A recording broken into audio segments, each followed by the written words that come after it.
है। पटना में रहकर कुछ हो ना हो आदमी सब्जी खरीदना और बात बनाना सीख जाता है। ये दिमाग में बस एक ही टोटका चलते रहता है कि रूम बदलने से किस्मत बदल जाती है। सो कभी हम किसी रूम में 3 महीने से ज्यादा रहबे नहीं किए। बदलते रहे रूम इस कदर कि सारे मकान मालिक अपने अंकल हो गए थे। एगो 5 लीटर वाला गैस, बर्तन, लूसेंट की किताब। बेरोजगारी से लड़ने का यही हथियार था हमारे पास। भाई साहब कभी उस स्टूडेंट का दर्द जानते हैं जो 30 रुपए में 50 पासपोर्ट फोटो के लिए मुसल्लापुर से सुल्तानगंज की यात्रा तय करता है। ये चेहरा वही रहता है, बस खाली डेट और फोटो का तारीख बदल जाता है। न जाने कितनी बार उस लेट की तारीख को रुमाल से पोंछ पोंछ के खाली फोटो खिंचाने के दिन मुस्कुराता है। देश में बेरोजगारी का आलम यह है कि मैट्रिक परीक्षा पास करते ही रोज 5 किलोमीटर दिल्ली दौड़ना स्टार्ट कर देते हैं हम लोग। पहले डिफेंस लाइन, फिर एसएससी और फिर बीपीएससी। जानते हैं साहब, सब कुछ हो जाता है, खाली नौकरी नहीं होता है। सरकार आती है, सरकार जाती है, बस रह जाता है तो खाली बेरोजगारी। बेरोजगारी क्या होता है, कभी दानापुर रैली में आकर देखिए। रैली ना होकर सोनपुर का पशु मेला हो जाता है। जब 250-250 का बैच दौड़ने के लिए निकलता है ना, तो जान निकल जाता है। हाफते हाफते मुंह से खून निकलने लगता है। 5 मिनट में 1600 मीटर दौड़ने के लिए आदमी को भूत बनना पड़ता है। इंसान के बस का बात नहीं है। इसी बेरोजगारी ने हमें सिखाया है कि कैसे खुले प्लेटफॉर्म पर 10 रुपए का प्लास्टिक का चटाई खरीद कर बिना तोशक तकिया का सोया जाता है।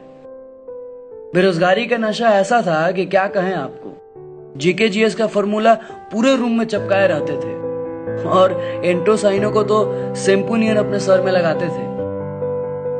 देखिए आजकल तो फॉर्म ऑनलाइन भरा रहा है, आधार कार्ड भी लिंक कराया जा रहा है।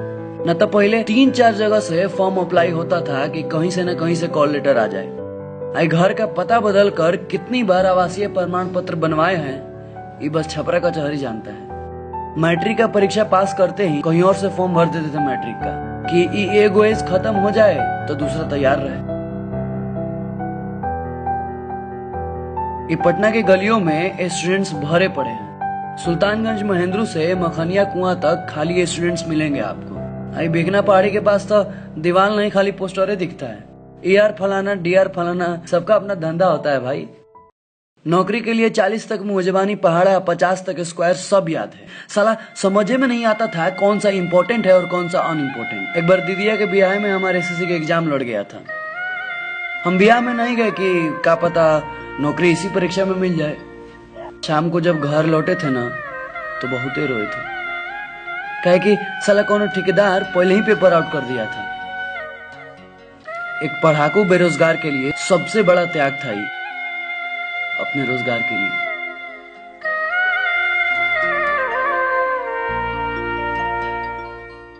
देखिए बैच तो पहले भी चलता था और आज भी चल रहा है, काहे कि हम बेरोजगारों से भी किसी का रोजगार चल रहा है। लेकिन साला अपने रोजगार का आता पता नहीं है। सच कहे तो थक गया था मैं।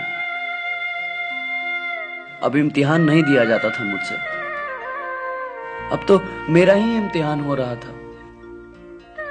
मेरी जवानी का, मेरे पापा के पैसों का। इसलिए जिंदगी से कॉम्प्रोमाइज करके पटना और पढ़ाई छोड़ के घर चल दिया, पापा के साथ खेती में हाथ बटाने, सब कुछ भूल कर।